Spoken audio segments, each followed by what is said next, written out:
Let's have a look here. What else we can get? Many times I've seen lions come very close to lodge. Has there ever been a time when lions or any other animals who are dangerous, ever cause a problem for the staff in the lodge? No. Before I started here, I know that Dirk one night, I went up to their house and he walked into a few lionesses. Yeah, and they when they go between the fence yes. to their house. And they were getting scared. Too late now.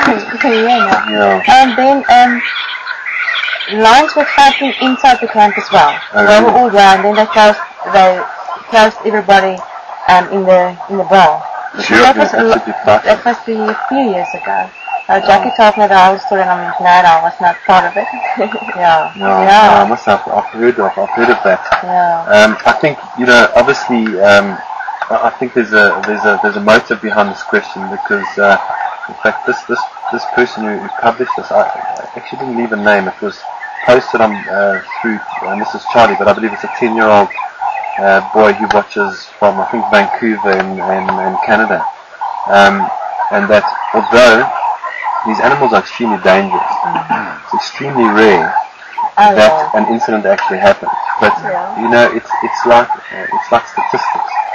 It's just a matter of time. It depends how many numbers that you crunch and call that and then pull your mean or your average out of that. And I know from having lived in wildlife areas for 15, 16 years is that in that time, sure there has been some casualties. I've heard of people that have been taken out by elephant walking at night. Walking at night is just a big no-no for us. We diurnal. The animals get we limit it to our vision. And you can walk into an animal. And if you're walking along the road, you can be quiet. You can bump into an elephant. He didn't know he's munching away at a tree. Next minute he sees you there, he panics and he runs over you on his way up. And a foot from an elephant kind of takes care of you, doesn't it? You can get sorted out that way, but I know that there are stories of leopards attacking people, lions inside where we are now, within probably 8 kilometers of where we are now. About 8 years ago, there was a guy that was killed and eaten by lions. So it does happen. All these cases. What time does this finish? I'll walk you to your room. We can take the car down. We thought you could walk back to the camp.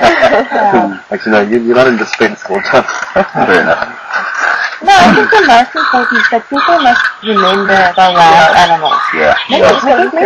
That it's not like a zoo or a circus animal. Yes. And they get so used to when they see the leopard close next to the vehicle. What is that? Hyena. What's his hyena?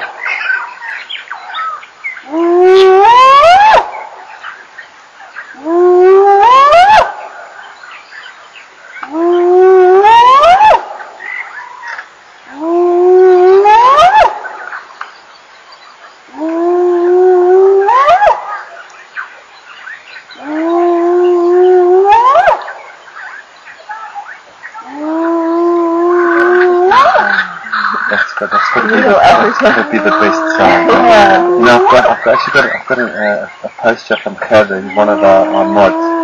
Nkorho. And I know she's a big fan of spotted hyenas. That's of course a spotted hyena calling. Also one of my most favourite animals. That call that we've just heard there is obviously a communication call, talking to others. When you're a hyena, and you're a formidable predator, but at the same time you have the ability to scavenge. Their whole jaw structure is designed to crush large bones. So they're the cleaners. They can come after a kill, and they can eat the big giraffe bones, the big elephant bones. Maybe not all of them, but a lot of the smaller ones. They extract the marrow, which is obviously rich in nutrients. So they occupy that niche, but at the same time, especially this time of the year, when the wildebeest calves start popping, when the impala lambs start dropping and what have you, it really becomes kind of a fast food sensation, really. I suppose it's McDonald's. But we've got a question here from Nkorho, is that About the, my question is about the hyena population in Nkorho. How often see you hear hyenas at night? So do we also see they often come down to the clan, we hear them just like we do now. Is there a den near the waterhole? And do you know how many members the clan has? There's not one in Nkorho, I know that, but I think there is one at Jumo. There's a den at Jumo. I think that's it. Yeah, that's what the rangers told us. Yeah. We have them in camp inside the Boma even. Oh, really? Yeah. Yes, no, well, I mean, I've seen it. Yeah, it's one stealing a bread roll with a serviette. Really? Yeah. Stylish chap. Yeah, even eating the dog's food. Yeah, so...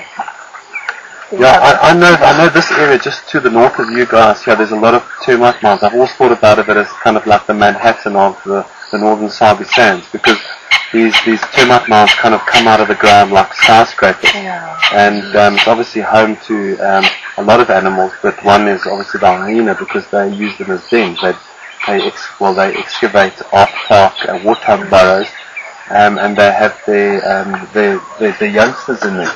And I think just answering Claire, from my experience, Claire, is that in this area the clans aren't very big. They're not the type of clans that you get up north into the Serengeti. They're not the size that challenge the lions in this area for dominance. Other areas like in Djibouti and Botswana, they take out lions. In this area it's very rare. So our clans generally are in the 4 to 6 type region maximum. Yeah. You generally have 1, maybe 2 breeding females within the den, but mainly the matriarch kind of takes it. And they do move their dens quite regularly, but also they get fly infestations and what have you. So it's a problem. They've got little Franklin competing with us there. Yes. The most hyena we've seen was that morning with the buffalo, the big buffalo. Oh, yeah. We counted 16. 16. Yeah, oh, the that's lionesses. interesting. Yeah, they just kept on coming. Yeah, I don't know from where, but they were all over. Getting a report that our sound has deteriorated a bit. Are you listening, mate? Is it still still sounding good? We're gonna kind of wind this up quite soon. Yeah, I think we should now. Yeah. It's getting a little bit dark and being a bit nervous. Well, let me just shoot through these, because we definitely haven't even got close to the end of these questions. But obviously we need another session. What is the most bizarre animal in Nkorho? What's the most bizarre animal that you've seen? I'm trying to Karen. On his rare feeding glimpse. Sure. Adults. Oh yes, the dogs. That's one thing we forgot, is that tell us about the dogs. How many dogs are there? Who are they? And what are they? My baby's the Spotty. What is a Jack Russell? Yeah, it's Jack Russell. Yeah, and I just love her. And she's adorable. And she's the small one running on the pool. It's all the time. And Milo. Milo's also Jack Russell. Yeah, okay. Yeah, and Milo, do you know? About 7. 7, okay. Yeah. She's got a little bit grey around her neck. Very sweet chap. Doesn't like thunder. No, she's so scared of thunder. And then Sian, the Jack Russell. Staffy Cross. What. Yeah. Yeah, okay. Yeah. Shame, man. And I remember Dirk telling me that, when Dirk had moved to Nelspruit because of obviously the school for the kids, that he took Sian and Milo with. Yeah. But they were depressed. Yeah. They were depressed. I suppose once you've been, I know my dogs. So when I left the Cyber was 2.5 years ago. My one dog in particular is just really not coped with the change. Obviously in the beginning of next year I'm moving back to the bush, so that's great. And I'm sure she'll perk up, but it's a special environment for dogs. And Sian loves playing with a jackal. Yeah. And they will face each other. They all grew up here, so they know. Yeah. At 12 o'clock, Sian is inside, and Milo is the one she'll still walk in the dog. And Spot as well. Spot is a little dumb, so. Dumb means tasty. That's alright. So what, the one what is Sian goes sort of inside it? Always. You will never find it outside. Never ever. Clever guy. Yeah. Which one's that, the Staffy or the? Yeah, the brown one. No, the Staffy Cross, no. No. No, that's it. Milo and Scott I've also will always noticed- be down here. So I've also noticed when I drive here, and I pull up here, there's always somebody to greet me. It's Milo. Milo.